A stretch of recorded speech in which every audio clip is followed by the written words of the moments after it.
ಕುಲಕರ್ಣಿ ಅವರಿಗೆ ಧನ್ಯವಾದಗಳು. ಈಗ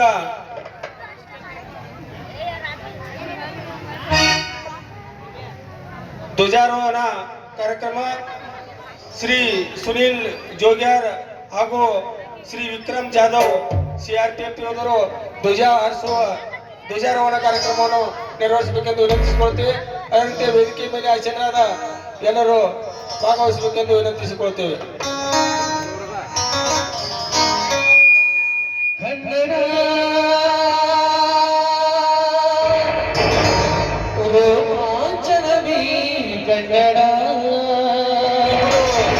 ಸಿಆರ್ಪಿಎಫ್ ಸೈನಿಕರು ಇವರಿಗೆ ಧ್ವಜಾರೋಹಣ ನೆರವೇರಿಸಿದವರಿಗೆ ಕಮಿಟಿ ಪರವಾಗಿ ಅಭಿನಂದನೆಗಳನ್ನು ಸಲ್ಲಿಸುತ್ತೇವೆ.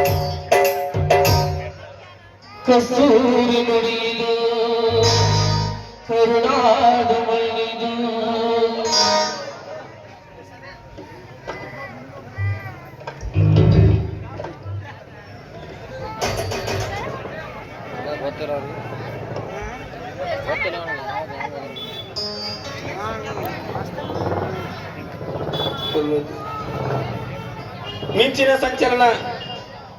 ಮಿಂಚಿನ ಸಂಚಲನವನ್ನು ಸಂತೋಷ್ ಜಾಧವ್, ಅರುಣ್ ಪೂಜಾರಿ, ಗಾಮೇಶ್ ಬಾಪ್ಕರ್, ಚೈತನ್ ಜಮಖಂಡಿ ಸಂಗಮೇಶ್ವರು ಮಿಂಚಿನ ಸಂಚಲನವನ್ನು ಕಾರ್ಯಕ್ರಮವನ್ನು ನೆರವೇರಿಸಿಕೊಡಬೇಕೆಂದು ವಿನಂತಿಸಿಕೊಳ್ತೇವೆ.